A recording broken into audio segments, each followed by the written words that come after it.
ইমানদার তাকে জাহান্নামের দিকে টেনে টেনে নিয়ে যাচ্ছে। তখন নবী পাক সাল্লাল্লাহু আলাইহি সাল্লামকে আদম সফিউল্লাহ আমাদের বাবা আদম বলবে, ইয়া আহমদ, ও মুহাম্মদ রাসূলুল্লাহ সাল্লাল্লাহু আলাইহি সাল্লাম, আপনার উম্মতকে ফেরেশতারা কোথায় নিয়ে যাচ্ছে? জাহান্নামের দিকে নিয়ে যাচ্ছে। আমার নবী বলবে, ফেরেশতারা দাঁড়িয়ে যাও। ফেরেশতারা দাঁড়াবে না। একবার, দুইবার, তিনবার যখন বলবে ফেরেশতারা দাঁড়াও, দাঁড়াবে না। তখন আরশে আজিম থেকে আমার আল্লাহ পাক রব্বুল আলামিন বলবে, ফেরেশতারা দাঁড়াও না কেন? ওয়ারাফানা লাকা যিকরাক। আজকে এই আয়াতের শান, আমার নবী কি, আমার নবীকে কেন পাঠিয়েছি, কেন শেষ নবী হিসেবে পাঠিয়েছি, নবীর শান, নবীর মর্যাদা বোঝানোর জন্য আজকে হাশরের ময়দানকে আমি সাজিয়েছি। তখন ফেরেশতারা দাঁড়ানোর সঙ্গে সঙ্গে রাহমাতুল লিল আলামিন নবী ফেরেশতাদের কাছে চলে যাবে, বলবে, ফেরেশতারা আমার উম্মতকে কেন নিয়ে যাচ্ছ? ফেরেশতারা বলবে, ইয়া রাসূলুল্লাহ, নবী গো, আপনার উম্মত ঈমানদার, লেকিন গুনাহ বেশি, নেক কম। গুনাহ বেশি, নেক কম হওয়ার কারণে ইয়া রাসূলুল্লাহ তার প্রাপ্ত সাজা দেওয়ার জন্য তাকে নিয়ে যাচ্ছি। নবী সাল্লাল্লাহু আলাইহি সাল্লাম বলেন, ফেরেশতারা আমার সামনে আরেকবার মাপো না। সুবহানাল্লাহ বললেন না? নবীর কথা শুনে সাথে সাথে ফেরেশতারা আবারও মিজানের পাল্লার মধ্যে ওই ঈমানদার উম্মতকে রাখবে। ঠিক নবী সাল্লাল্লাহু আলাইহি সাল্লামের সামনে একই, নেক আমল কম, বদ আমল বেশি। নেক আমল বেশি, নেক আমল কম, বদ আমল বেশি হওয়ার কারণে নবী সাল্লাল্লাহু আলাইহি সাল্লাম নিজের জেব মোবারক থেকে এইভাবে একটা কাগজের টুকরা বের করে নেক আমলের পাল্লা রেখে দেবে। রাখার সাথে সাথে নেক আমলের পাল্লাটা ভারী হয়ে যাবে, বদ আমল কি আর থাকে? থাকে না। তখন জান্নাতের দুইজন ফেরেশতা আসিয়া ওই উম্মতকে জান্নাতের দিকে নিয়ে যাচ্ছে। ওই উম্মত বলে, ফেরেশতারা একটু দাঁড়াও না, এই মুহূর্তে কেউ আপন না, এই মুহূর্তে আমার এই উপকারটা কে করলো আমি তাকে দেখতে চাই। সুবহানাল্লাহ বললেন না? তখন ফেরেশতারা বলবে, ইনি হলেন মুহাম্মাদুর রাসূলুল্লাহ সাল্লাল্লাহু আলাইহি সাল্লাম। তখন ওই উম্মত বলবে, ইয়া রাসূলুল্লাহ, নবী গো, আমি তো তেমন নামাজ পড়ি নাই, তেমন রোজা রাখি নাই, ওইভাবে পর্দা করতে পারি নাই, আমি গরিব ছিলাম, আমার বাড়ি বাগমারা ছিল, আমার বাড়ি বরুড়া ছিল, নাঙ্গলকোট ছিল, আমি যেখানেই থাকি না কেন ইয়া রাসূলুল্লাহ আমি তো তেমন আমল করতে পারি নাই, আজকে কেন আমাকে এই উপকারটা করলেন? নবী সাল্লাল্লাহু আলাইহি সাল্লাম বলবেন, উম্মত, তুমি না দেখে দেখে আমার উপরে বেশি বেশি দুরূদ শরীফ পাঠ করেছো, কিয়াম করেছো। তোমাকে অনেকে বেদাতি বলেছে, তুমি কিয়াম ছাড়ো নাই, তুমি দুরূদ পড়েছো, সালাতু সালাম দিয়েছো, আজকে তোমার পড়া দুরূদ আমি তোমাকে ফিরিয়ে দিলাম। তাহলে আমরা বিশ্বাস করি আজকের পড়া দুরূদ নবী পাক সাল্লাল্লাহু আলাইহি সাল্লাম আমাদের যদি কোনো আমল দেহ থাকে, ইনশাআল্লাহ হাসর কিয়ামতের ময়দানে নবী পাক সাল্লাল্লাহু আলাইহি সাল্লাম ওই আমাদের পড়া দুরূদ দিয়ে আমাদেরকে শাফায়াত করবে। আল্লাহুম্মা সাল্লি আলা মাওলানা মুহাম্মদ ওয়া আলা আলি সাইয়্যিদিনা লা ইলাহা ইল্লাল্লাহ, লা ইলাহা, জোরে লা ইলাহা ইল্লাল্লাহ, লা ইলাহা। অংশ মৃত বস্তু, জড় বস্তুকে লাঠিকে সাপ বানিয়ে সাপ খাওয়ায় আবার পায়খানা করায়, সে আল্লাহ পাক রব্বুল আলামিন নূরে মুহাম্মাদি কি খাওয়াইতে পারে না? কথা বলেন না কেন? এবার আসেন, আমার নবী সাল্লাল্লাহু আলাইহি সাল্লাম নূর, তো নূরে বেলে হুজুর নূরে খায় কিভাবে? আব্দুল্লাহর বেটা মুহাম্মদ একজন, মুহাম্মদ রাসূলুল্লাহ আরেকজন। আব্দুল্লাহর বেটা ডাইরেক্ট মানব আকৃতিতে এসেছে, মানব আকৃতিতে মুহাম্মাদুর রাসূলুল্লাহ আব্দুল্লাহর বেটার কবরে ঢুকেছে।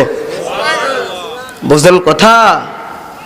তদ্রূপ আমরা এটাই জানবো, নবী পাক সাল্লাল্লাহু আলাইহি সাল্লাম কি যদি লাঠিকে খাওয়াইতে পারে, আল্লাহ পাক তার হাবিবকেও খাওয়াইতে পারে। কথা কন না কেন? আব্দুল্লাহর বেটা মুহাম্মদ খাইছে, মুহাম্মদ রাসূলুল্লাহ খায় নাই। আব্দুল্লাহর বেটা ঘুমাইছে, মুহাম্মদ রাসূলুল্লাহ ঘুমায় নাই। আব্দুল্লাহর বেটা নামাজ পড়ছে, মুহাম্মদুর রাসূলুল্লাহ নামাজ পড়ে নাই। আল্লাহ বলে দুনিয়ার মানুষ জানিয়ে নাও, যখন একটা মৃত বস্তু লাঠিকে আমি খাওয়াইতে পারি, তদ্রূপ আমি আমার নূরকেও খাওয়াইতে পারি। তো আল্লাহ বুঝার তৌফিক দেয়, বলুন আমিন। একটা কথা বলে আমি আমার ভাইকে দিয়ে দিচ্ছি, আমরা আজকে দরবারে মাহফিলে এসেছি না, আমাদের দরবারে আসার কি কাজ, কেন আমরা আসবো, কেন পীর সাহেবের সাক্ষাৎ করব, কেন পীর সাহেবের সাথে মুসাফা করব, আছে না? কথা কন না কেন? আমরা আসলে পীরের দরবারে আসার আদব আমরা জানি না। আমরা মনে করি পীর সাহেবকে তাই মুসাফা করলে আমি অনেক কিছু হয়ে গেছি। না বাবা, আজকে থেকে আমি ছোট হিসাবে আপনাদের কারো ভাই, কারো সন্তানের মতো কখনোই পীর সাহেবের সাথে মুসাফা করবেন না, মনে থাকবে? কথা বলেন, মুসাফা করবেন না। হাঁটার সময় পীর সাহেবের ছায়া আছে না, ছায়ার মধ্যে পাড়া দিলে আপনার গুনাহ হবে। আদব নাই। আজ খোদা কাহিমে তৌফিকে আদব বেআদবে মাহরুমে গাছ আজ ফজলে রব। আপনার মধ্যে যদি আদবে না থাকে, আপনি পীর সাহেব হাঁটতেছে, পীর সাহেবের ছায়া পড়তেছে, আপনি পীর সাহেবের কদমের ছায়ার মধ্যে পাড়া দিলেন, তাহলে আপনি পীরকে পাড়া দিলেন। কথা বলেন না কেন? কথা বলেন না কেন? একটা হলো ছায়া, একটা হলো কায়া। কায়া হলো পীর সাহেব, ছায়া হলো পীর সাহেবের অবস্তু। কি হুজুর, তবে আমি যদি পীর সাহেবকে মানে পীর সাহেবকে ছায়া পাড়া দিতে পারবো? আপনি দৌড়ি যাই হুজুরের সাথে মুসাফা করেন, যে দরবারের মুরিদ হোক না কেন, আপনি মুসাফা করেন, কেন আপনি মুসাফা করবেন? কেন আপনি মুসাফা করবেন? আপনি আগে ওনাকে গিয়ে সালাম দিবেন, কি ভাবে? আসসালামু আলাইকুম রাহমাতুল্লাহ না, কদমে সালাম করবেন, সালাম করবেন। কোন সময় কোন হালে থাকে তোমার মুর্শিদে, সালাম দিও না তারে কোন সময়। কর কদম বুসি যার যত খুশি, হাকিকত আছে সেই জায়গায়। নিঃশ্বাসে ভক্তি থাকিলে মুক্তি, কে জানি কার ভাগ্যে হয়। কোন সময় কোন হালে থাকে তোমার মুর্শিদে, সালাম দিও না তারে কোন সময়। কর কদম বুসি যার যত খুশি, হাকিকত আছে সেই জায়গায়। নিঃশ্বাসে ভক্তি থাকিলে মুক্তি, কে জানি কার ভাগ্য হয়। বুঝেন বুঝেন? আপনারা পীর সাহেব এমন হইতে পারে উনি ধ্যানে আছে, আল্লাহর সাথে কথোপকথন চলতে আছে। কথা বল না কেন? এমন তো হইতে পারে কোন আল্লাহর ওলির সাথে মুরাকাবা হালাতে কথোপকথন করতেছে, আপনাদের সালাম দিয়ে তার মুরাকাবা, তার হাল নষ্ট করেছেন। আপনি কি মনে করেন এটা সাধারণ বিষয়? কথা বলেন না কেন? মুহাম্মদুর রাসূলুল্লাহ সাল্লাল্লাহু আলাইহি ওয়াসাল্লাম যখন আল্লাহ পাকের কুদরতি কদমে সিজদা দিয়েছেন, আল্লাহ পাক রব্বুল আলামিন যখন নবীজির পিঠ মোবারকে তাকাইছে, মোহরে নবুয়ত সাথে সাথে প্রবেশ করছে। আপনি পীর সাহেবের কদমের মধ্যে কি করেন? কদম বুসি করেন। যদি পীরের নজরটা আপনার পিঠে লেগে যায়, হয়তো আল্লাহ আপনাকে ওলিও বানিয়ে দিতে পারে। পীরের দরবারে আসার আদব আছে, আমরা আদব মানি কথা বলেন না কেন? না, ইয়ো কি শব্দ বলা যাবে না। আমার পীর সাহেব, আপনার পীর সাহেব, যার পীর সাহেব হোক না কেন, পীর তো পীরই। আপনি তরিকতের সবক নেওয়ার জন্য পীর ধরেছেন। স্কুলে পড়তে হলে আপনি শিক্ষকের কাছে যেতে হবে, আলেম হতে গেলে মাদ্রাসা যেতে হবে। তাহলে আপনি তরিকত এবং আল্লাহ পাক ও আল্লাহ রাসূলকে পেতে হলে পীর ধরতে হবে। যে পীর আপনাকে রাসূলকে দেখায় দেয়, যে পীর আপনার সবকগুলো আগিয়ে দেয়, যে পীর আপনার মুর্দা কলবকে চিন্তা করে দেয়, আপনি কি এটা সামান্য ছোটখাটো বিষয় মনে করেন? কথা বলেন না কেন? পীরের দরবারে আসবেন, আদব রাখবেন। পীরের দরবারে আদব না রাখলে আমি কি? আর এটা নয় শুধু পীরের দরবারে, মনে করেন আপনার বাড়ি কোথায়? এখানে। আপনার পীরের বাড়ি কোথায়? আমাদের ফিশারের বাড়ি কোথায়? বাগমারা। এটা পূর্ব সাইড না? আপনি যদি পূর্ব দিকে তো প্রস্রাব করা এমনি নিষেধ, তারপরও পীরের বাড়ির দিকে প্রস্রাব করা কি জায়েজ নাই, নিষেধ। পীরের বাড়ির দিকে থুতু নিক্ষেপ করা হারাম। বুঝেন এগুলা? বুঝবো কেমন এগুলো? তো যখন বলি কবুতর দলিল দেন, আরে বেটা রক্ত, চামড়া, গোশত, রগ, মজ্জা বুঝতে হলে 4টা তাহাকিক লাগবে, অনেকগুলো। এগুলা বুঝতে গেলে মারফাতে জ্ঞান লাগবে। কি লাগবে? এখন এই জ্ঞান যদি না থাকে, আমরা মনে করি বড় বড় করি আমরা কোরআন শরীফ আয়াত পড়তেছি আর ব্যাখ্যা করতেছি। না, কোরআন শরীফ ব্যাখ্যা করতে গেলে 2টা অর্থ করতে হয় হযরত, 4টা নজর দ্বারা তাহাকিক করতে হয়। শুধু একটা নিয়ে ফারাফারি করলে তাকে আলেম, কথা কন না কেন, তাকে আলেম বলে না। আপনি মনে করেন এখানে আমরা মানুষ কয়জন? এখানে আপনারা সবাই কার বান্দা? আমি কার বান্দা? তো এখানে হাজার মানুষ হয় নাই, হাজার মানুষ। আপনারাও আল্লাহর বান্দা, আমিও কার বান্দা? আমি আল্লাহর বান্দা হয়ে আল্লাহর বান্দার কাছে মেসেজ দিচ্ছি। এখানে হাজার মানুষের প্রয়োজন আছে? আল্লাহ বলে কদ আফলাহাল মুমিনুন, মুমিনরা কি কামিয়াব, সফল কাম। আল্লাযীনা হুম ফিহি সলাতিহিম খাশিউন, আল্লাহ বলে যারা খুশু খুজুর সাথে, কিসের সাথে? খুশু খুজুর সাথে সালাত আদায় করে, নামাজ পড়ে, তারা কামিয়াব। আমরা মনে করি কি বড় মাহফিল দিয়েছি, হাজার মানুষ লক্ষ মানুষ হয়েছে, এটা কামিয়াব। না না না, হাজার মাহফিল যদি এক পাল্লা দেওয়া হয় আর এক ওয়াক্ত নামাজের সিজদার সুবহান রাব্বিয়াল আলা দেওয়া হয়, সমস্ত মাহফিল তুচ্ছ, সুবহান রাব্বিয়াল আলা হলো শ্রেষ্ঠ। বুঝেন কথা, বুঝেন? আমি সারা রাত আলোচনা করব, ফজর পড়ব না, এটা কি হবে? যারা আল্লাহর ওলি হবে তাদের শেষ সাথে আমল আছে না নাই? কথা কন না কেন? ওলি শুধু পীর সাহেব লেখলে কি ওলি হয়ে যায় নাকি? যদি বেলায়েত না থাকে সে কি ওলি হতে পারে? কথা বলেন না কেন? এমনও দরবার আছে মুরিদ কি করে না করে পীর সাহেব জানে না, আর এমনও দরবার আছে পীরে মুরিদ আজকে নামাজ পড়ে না, পীর সাহেব ফোন দেখে বাবা তুমি আজকে নামাজ পড়ো নাই। এমনও দরবার আছে মুরিদ অসুস্থ মনুষ্য অবস্থায়, ডাক্তারে 7টা 8টা পরীক্ষা দেয়, পীর সাহেব বলে না সিরিয়াল লাও, পানি পড়া খাও, সুস্থ। কি সাধারণ মনে করেন? সাধারণ মনে করেন? আল্লাহ বলে মাওলাহুল মাওলা ফালাহুল কুল, যে মাওলা হয়ে যায় তার সমস্ত জগৎ তার হয়ে যায়। আমাদের হওয়া দরকার আছে না নাই?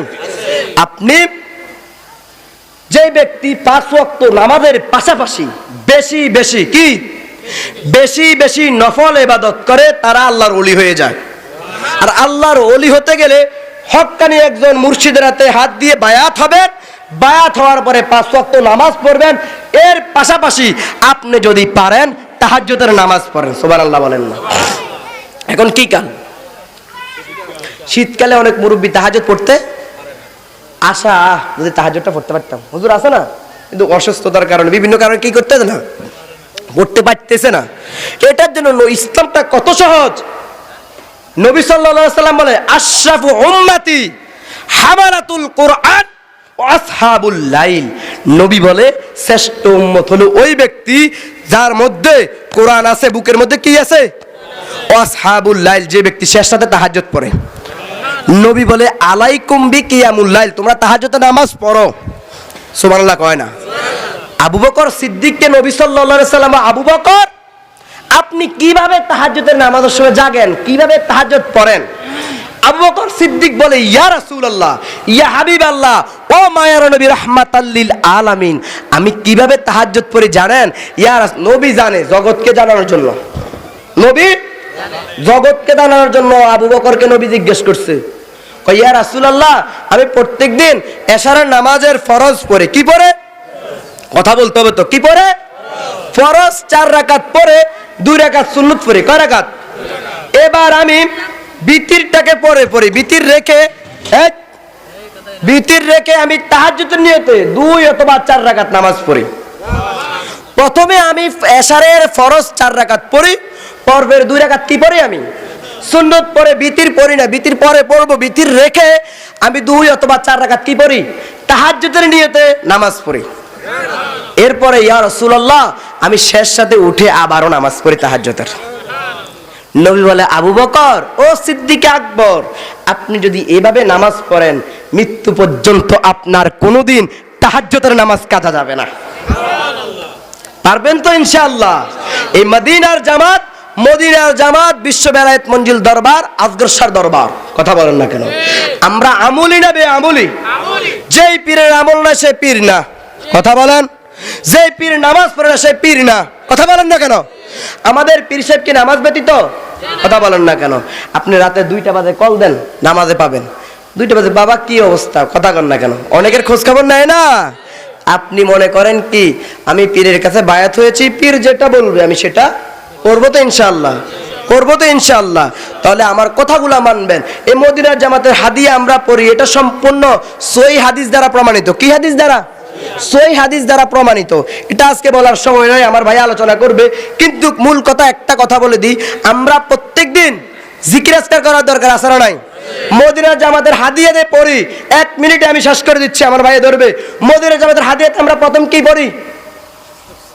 ইস্তেগফার পড়ি, লা আস্তাগফিরুল্লাহ রাব্বি মিন কুল্লি যামবি ওয়া আতুবু ইলাই, লা হাওলা ওয়ালা কুওয়াতা ইল্লা বিল্লাহ। নবী পাক বলে তুমি যদি এশারের সময় আস্তাগফিরুল্লাহ রাব্বি মিন কুল্লি যামবি ওয়া আতুবু ইলাই, লা হাওলা ওয়ালা কুওয়াতা ইল্লা বিল্লাহিল আলিয়্যিল আযীম পড়ে লা ইলাহা ইল্লাল্লাহু মুহাম্মাদুর রাসূলুল্লাহ সাল্লাল্লাহু আলাইহি ওয়াসাল্লাম পড়ো, তোমার আগের যত গুনাহ আছে সব মাফ করে দিব। তাহলে আমরা মদিনার জামাতের হাদিয়াতে সর্বপ্রথম ইস্তেগফার কয়বার পড়ি? 7 বার পড়ি। 7 বার পড়ার কারণে আমাদের কি হয়ে যায়? তওবা হয়ে যায়। তুবু ইলাল্লাহ তাওবাতান নাসুহা হয়ে যায়। ঠিক আছে। দ্বিতীয়ত আমরা কি পড়ি? বিসমিল্লাহির রহমানির রহিম 19 বার। বিসমিল্লাহির রহমানির রহিম 19 বার পড়লে দোজখের 19টা দরজা কি হয়ে যায়? বন্ধ হয়ে যায়। সূরা ফাতিহা কয়বার পড়ি? 3 বার। সূরা ফাতিহা 3 বার পড়লে নবী বলেন যে ব্যক্তি সূরা ফাতিহা 3 বার পড়বো তার 2 খতম কোরআনের সওয়াব। সুবহানাল্লাহ। দলিল আছে না নাই? আছে। এবার পরে আমরা কি সূরা ইখলাস 10 বার। কয়বার? নবী বলেন মান কলা, আমার হাদিসটা আসতেছে না, নবী বলেন যেই ব্যক্তি 10 বার সূরা ইখলাস পড়বে, কয়বার? আশারা মাররা বানাল্লাহু বাইতাল ফিল জান্নাহ। নবী বলতেছে 10 বার সূরা ইখলাস পড়ার কারণে জান্নাতের মধ্যে তার জন্য একটা ঘর। সুবহানাল্লাহ। এবার কি পড়ি আমরা? আয়াতুল কি পড়ি? আয়াতুল কুরসি। আয়াতুল কুরসি বলে নবী করে সকালে একবার পড়লে সন্ধ্যা একবার পড়লে, কয়বার? সকালে একবার সন্ধ্যা একবার পড়লে সে জান্নাতে যাওয়া শুধু একটু বেশ কম থাকে কি জানেননি? মৃত্যু। কি? মৃত্যু। মৃত্যু তাকে জান্নাতে, মৃত্যু জান্নাতে যাওয়ার জন্য একটা অপেক্ষমান, মনে করেন একটা দরজা আছে, এ আমি এ জান্নাত, মধ্যখান থেকে একটা কি আছে, এটা হলো কি? মৃত্যু। বুঝছেন? এবার আমরা কি করি? সূরা হাসরের শেষ 3 আয়াত। আসেন সূরা হাসর করবে কয়বার হইল? 2 বার। যে ব্যক্তি একবার পাঠ করবে তার জন্য 70,000 ফেরেশতা নাজাতের দোয়া করবে, রহমতের দোয়া করবে। আবার মাগরিবের সময় যে ব্যক্তি পড়বে তার জন্য কি করবে? মাগফিরাত এবং নাজাতের দোয়া করবে। তাহলে আমরা 2 বার যদি পাঠ করি 1,40,000 ফেরেশতা আমাদের জন্য কি করে? কথা বলেন না কেন? কি করে? এরপরে কি না, এরপরে তাসবিহ ফাতিমের আগে কি করি আমরা? সুবহানা রাব্বিয়াল আলা, না আস্তাগফিরুল্লাহ, আরে কি আল্লাহুম্মা আজরিনা মিনান নার। সবাই আমার মতন ভুলে গেছে। আল্লাহুম্মা আজরিনা মিনান নার, আল্লাহ জাহান্নামের আগুন থেকে আমারে বাঁচাও। শেষ নেই। এবার তাসবিহ ফাতিমি সুবহানাল্লাহ 33 বার, আলহামদুলিল্লাহ 33 বার, আল্লাহু আকবার। নবী বলে যে ব্যক্তি সুবহানাল্লাহ 33, আলহামদুলিল্লাহ 33, আল্লাহু আকবার 34 বার পাঠ করবে, গফিরাত খতায়াহু ওয়ালাউ কাসুরাত, যত গুনাহ আছে যত পাপ আছে ওলাউ কাসুরাত মুছে দেবে। সুবহানাল্লাহ। এরপরে কি করি? দুরুদ শরীফ, দুরুদ উম্মি, শ্রেষ্ঠ দুরুদ। কথা কন না কেন? জি না, আমাদের দুরুদ শ্রেষ্ঠ। আর এই দুরুদ ইব্রাহিম তো ইব্রাহিম না, এটার নাম হলো সালাতুত তাশাহুদ। তাশাহুদের পরে দুরুদ। আচ্ছা ওদিকে গেলাম না। দুরুদ শরীফ কয়বার পড়ি? 11। আল্লাহুম্মা সাল্লি আলা সাইয়্যিদিনা মুহাম্মাদিন নাবিয়্যিল উম্মি ওয়া আলিহি ওয়া সাল্লিম। এবার আসেন এখানে একটা কত বড় খেলা আল্লাহ পাক রব্বুল আলামিন রাখছে। যারা আলেম তারা বুঝবে, কেটা আলেম, যারা তাহকিক বুঝে। হুজুর নবী বলে একবার পড়লে কত? মান যাবিল হাসানা ফালাউ আশরু আমসা লিহা। একবার পাঠ করলে কয়বার দেয়? 10 বার। ফেরেশতারা 10 এর উপরে আর লেখে না। কথা বুঝেন? হিসাবটা হলো 10 এর উপরে, আর বাদ বাকির অন্য হিসাব। হিসাব কত? ফেরেশতাদের হিসাব হলো 1 থেকে 10। তাহলে আপনি 10 বার পড়লে ফেরেশতারা 10 এর জায়গায় 10 লিখলো। যখন আপনি 11 বার পড়বেন ফেরেশতারা বলবে আল্লাহ আজকে বাগমারার জমিনে আজগর শাহর মাহফিলে আপনার বান্দারা নবীর উম্মতেরা 11 বার নয় 10 বার দুরূদ পড়ছে। কয় 10 বার পরে কোনো আর পড়ছিনি? কয় আল্লাহ আরো তো পড়ছে, মানে 11 কোনো হিসাব নাই। কয় পড়ছে না? তাহলে বিগয়রে হিসাব, বিগয়রে হিসাব, বিগয়রে হিসাব লিখতে থাকো, কোনো হিসাব নাই। বলেন না সুবহানাল্লাহ? বিগয়রে হিসাব। আল্লাহ বলে কোনো হিসাব নাই, শুধু লিখতে থাকবে বান্দার অ্যাকাউন্টে। রাজি আছেন তো ইনশাআল্লাহ? সকাল বিকাল তাসবিহ পড়বো তো ইনশাআল্লাহ? যে ব্যক্তি তাসবিহ পড়বে সে কি হয়ে যাবে? আল্লাহর ওলি হয়ে যাবে। আল্লাহর ওলি কারা? আল্লাহর বন্ধু যারা। কথা বলেন না কেন? ঠিক আছে কথা? তাহলে আপনি আমি আমল করবো তো ইনশাআল্লাহ? বেশি বেশি দরবারে আসবেন, পীর সাহেব হুজুর